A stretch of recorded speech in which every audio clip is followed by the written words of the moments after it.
number 4 is Blake Corum from Michigan, who is a player that I've loved for a long time now.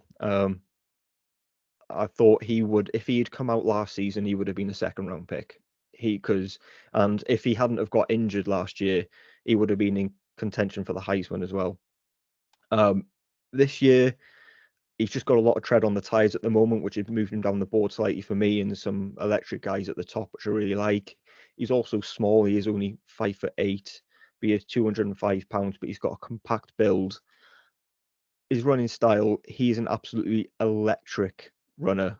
He's got serious speed, serious running skills. He's just an absolute nightmare for defenders because he can beat you in so many different ways.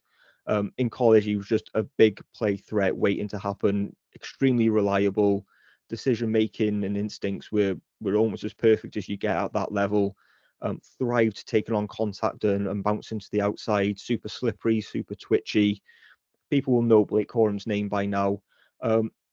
He's fallen down a little bit for me simply because I think his role might be slightly different in the NFL to where it would have been a year ago, because he's got that extra tread on the tires, and because of the injury, I think he might be more of a short yardage back when it comes to using it. He's going to be a player who's going to be able to put up loads of touchdowns, but maybe won't be used so much in long yardage. But his speed is deadly when you get him open. Combines agility, speed, elusiveness.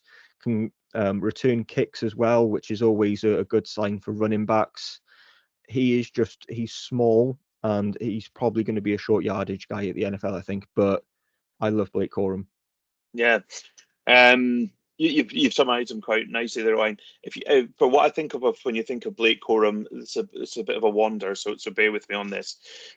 If you've seen the Harry Potter movies, for those who have, and he's on the big purple bus, and the two buses heading towards him, and the bus slims itself down and fits into a space, that's what Blake Corum's like. He will find that gaps. He will find that he's got really good understanding of where the space is for him to go into.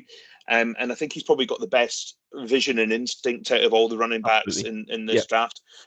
Interestingly, you mentioned about short yardage and short yardage touchdowns. Of his last 45 touchdowns, 33 of them went for 5 or less yards. Yeah. So, yeah, I think that is going to be where his role is.